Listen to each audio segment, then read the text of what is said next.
G'day, I'm Dan. And I'm also Dan. And we've been mates. We've grown up together in Temora, in New South Wales. And yeah, we've been mates for years. We went to school together, we went to uni together, we travelled together. Had a damn good time too. And now we want to, now we want to apply for Restaurant Revolution for a crack at this. So we finally got together to do a video together because we don't live in the same place anymore. Welcome to Canberra, by the way. This is my backyard. You've got to see, you've got a lovely little bush in the background. It's providing some nice ambience for the night. It's a Sunday night in Canberra. Dan's driven down from Sydney to say g'day. I've been in Sri Lanka or in Singapore over the last couple of weeks, which is why it's probably taken us a bit longer to get the video in.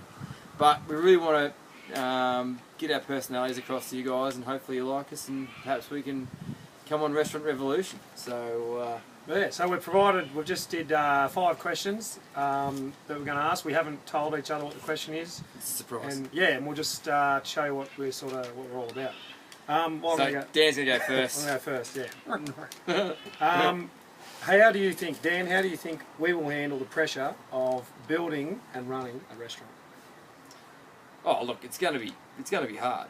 We're going to be in each other's face every day, and I don't know about you, but I think my face is probably a bit better than yours. But no, I think we've done a lot together in the past. It's probably going to help us with all this. We know each other's ins and outs, and I definitely feel comfortable knowing your personality. I'm pretty sure you know mine.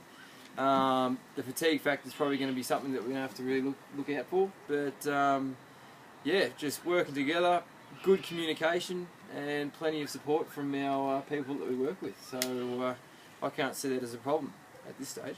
That's sweet. My first question for you, Dan. Far away. Dan, how would you handle a situation at the restaurant where we run out of food? That's a hard question.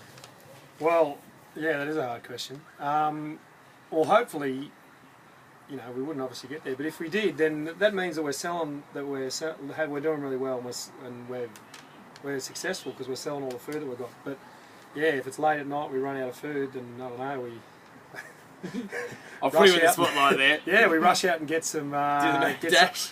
Mad dash to whatever's close by, and which would be hard to do when we run if we're going to do slow cooked meat. But I guess we just meat becomes very rapidly cooked meat. Buy everyone Magnums and just feed off all that. But yeah, that's a curly one. Hopefully we won't get there. But yeah. All right, cool. Yeah, I'm sure I'd handle that really well. Yeah, but we talk to the customers. We look after them. Yeah, of course. Make sure the customers are happy, and we can at least drinks all round. Yeah, that's right. Free drinks. Put on a show for them. Alright, well my second question is, 2 lads from Temora, country, not known for its culinary prowess. That's Temora. you and I, yep. Yeah, but just, how, wouldn't it, the crux of the question is, how proud would your mum be that we could run a restaurant? Oh yeah, well it's putting Temora on the map. I mean, besides rugby league and then Lukey Bruce playing for the Hawks, like Temora's claim to fame isn't very much. So we've got a few guys who can throw a footy around and play rugby league, and we've got Lukey Bruce who's doing us proud playing Aussie rules. But I think it'd be great to showcase Temora, or showcase the two of us, knowing that we can actually run a successful business and a restaurant. And my mum's a caterer, and Dan's mum's done a lot of cooking with her life as well. So I'm sure they'd be super proud to see us, follow our dreams of getting into the food industry and just having a go. Cooking it, not eating it. Cooking it, not eating it. Absolutely. Oh, I'm sure we'll be eating some, but hopefully cooking more to give to everybody else as well. Yeah, alright. My second question. Would we give quick food service, or would we focus on a more customer-based service? Oh, I think you can do both. Just like, I think after sort of living and working over in North America, like that service, that kind of service, North American service, like really personable and friendly, but also quick food as well. Like you don't want to be waiting around too long. And I think with slow cooked stuff, like with our restaurant, it's good to go. It's good to go. Exactly. It's been cooking all day, so then you can bang it out. And the quicker we can bang out meals, the more buns we can put on seats as well. Not that you don't like to be rushed to a restaurant either, but I think if you can just get the food to people quickly, then but service has to be that real North American service. Like when you're in America or Canada, like you think you're going to get the chick's number if she's like well, that's it. We're in here, but she's just working for her tips. But that's the sort of service that you want, the people feel loved. Yeah, and relax. Like you want to walk into a place and just feel comfortable being there straight away. Like we want you to be here. Yeah. Thanks very much for coming in. Enjoy our food. Enjoy our service. Have a good time. Definitely. All right. Is it up to my question? Yep. Yeah. All right. This one's a pretty easy one. But what skills will I bring? Yourself? To the restaurant game, yeah. No, well, definitely. You've got the, I think, the marketing and the communications background from working in TV and from doing all the business stuff with DK Pool Club, which is our little pool club from Bathurst University, which has now gone to great heights. Yeah. And very proud to have our names against that one. He's the founding member right here, DK Pool Club from Bathurst, circa 2004. Still cracking on. Still cracking on. It's still going. 10 years later. Yeah. So I think business-wise, you'd be all over the communications, the marketing, and dealing with the business probably behind the scenes, and doing a very good job. Plus, you've got the characteristics and your personality to get out there and talk to people when the restaurant's on as well. So I'd see you everywhere, as I'm sure that you would see me. Yeah, everywhere, mate. I know you've got extensive experience in working in restaurants, cooking, exactly table right. service, the whole deal. Actually, I do remember, this is one of the questions, but yep. When we first went to uni and you got a job at the restaurant. Yeah, Sasha's restaurant, Bathurst. And then you got me in there as well. And yeah. We used to have early morning starts after big nights on the sauce. Yep, and 6:15 starts after a uni bar night. They were tough. It was good times though. Got us through uni anyway. It did. That's exactly right. Sorry, after you. That's right. So Dan, question number 3. Who has inspired you when it comes to running a restaurant? Who's inspired me? Well, I've got a couple actually, but most recently, Paul Carney and his brothers. Yep. So they're boys from Griffith, and they started up from scratch their own restaurant in the Gold Coast. It's an Italian pizza and pasta restaurant, and they're killing it. They're really going. It's called Gemelli, and I actually went up there. Yeah, it means twins in Italian. But yeah, I went up there, and it is like the fit out and everything. I think they got like 100, 120, 130 seats, so it's a big joint. Yep. And just how they've sort of started from scratch, they've been going for a little over 12 months now. Like they're the ones that, to me, just being country boys like us, yep. and starting from scratch as well, with not a heap of experience. Like they'd worked in food and that as well, but not no more than us. And yep. Just to see them, they're my real big inspirations for running a successful restaurant. Good answer. Hope you like that one. All right. Yeah. All right. What are going to be our biggest threats, or why will you and I be liabilities to be on a show? I'm not talking so much about the restaurant, maybe, but just being on a reality TV show. Well, I think from watching a reasonable amount of reality TV, I can't say I watch a lot, but you do see that the stresses and the amount of time that you spend at the location and in each other's face, and working long hours and probably not getting as much sleep as you used to, and being away from our families and stuff as well. That's going to be hard. That's going to be hard not just for us, but it's going to be hard for everybody as well. So I guess the fatigue management is going to be the big one, and I think just making sure, same as everyone else, if there is issues, that we need to talk about it and work our way through them rather than bottle it up and getting frustrated and then losing our marbles and all that sort of stuff. So that's probably what the viewers want to see, though, do they? What was that? Oh, of course.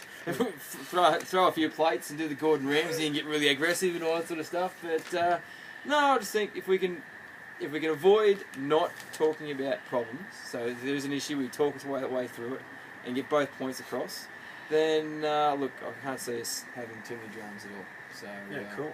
Hopefully that's pretty good. All right. Well, my question number 4 is actually quite similar to yours. So that goes to show. Number 4, what's the biggest subject that you think we could have conflict over?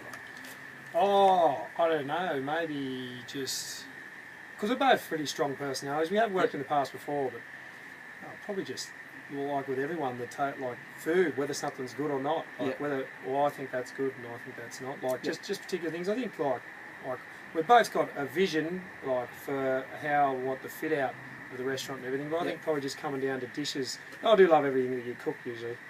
So we all like good food. But like that'd probably be. But I don't think in our whole life we've ever really had too many disagreements about things. We like to roll with the punches pretty well, and we have run at each other a few times on the football field and in a few other physical contests, and so far there's no dramas. I'd like to say it was a draw. I'll give you a draw. That's probably about it. But yeah, no, I think we'll be all right, mate. Yep. Well, here's my last question. Question You've got number one more 5. for me. Yep, I've got one more as well. So, can you tell me how many times you've lost your wallet on the source? Why this keeps happening, and does it still happen today? Right. Thanks, Dan. Yeah. That's awesome. So I've got a bit of a reputation for losing my wallet and phone on nights out and about, and I've probably lost my wallet more than 15 to 20 times, give or take a few. I've sort of lost count. And basically, when I'm having a good time, I either leave my wallet and phone sitting on a table, which gets quickly swooped up by people who obviously don't know who I am, or I simply just throw them away in my haziness later on. I get excited and everything just goes everywhere. This is like flashing your pan, I suppose. I get excited when I'm cooking as well. So, but I'm happy to say that the last probably 24 months I have not lost my wallet or phone. So things are looking up. No, you changed, man. That's what I said. Thanks, Dan. And then question number 5 for you. Yep. What makes us stand out from everybody else? Because I'm sure that you guys are looking at a lot of these videos, but what's going to make us stick out for you guys? I just reckon because we're really genuine people. Like, people want to see. Are you trying to turn that light on? Yeah. So, just hold that for a sec. Hey! You know, I just think people are wanting. You know, people want to see like genuine people, and I know, like, we're the real deal. Like, what you see is what you get. So we're going to tell it like it is as well. We're not going to hold back, and we're going to be honest, not just with each other, with everyone else, say on the show as well. But I just think that humour and that bit of like, stupid humour that you and I carry on with. I think that as well will. I think will go well on the show. We think it's pretty cool. Well, we had a midnight radio show as well back at university called Damage Incorporated. We dominated the hours of 12 till 2 a.m. on a Sunday night, much like the same as tonight. And we'd talk a lot of crap on the radio for a couple of hours, give away a few free pizzas and hamburgers. Developed a cult following. And we did develop a pretty good cult following of about 40 or 50 listeners, so I reckon that was pretty much a win in itself as well. So, but yeah, I reckon we've got a good business head on our shoulders. Dan's now running the Mimosa Valley Lamb out in the farm, so he knows how to run meat manufacture, dealing with people, selling his products. He's worked in restaurants, he's worked in kitchens.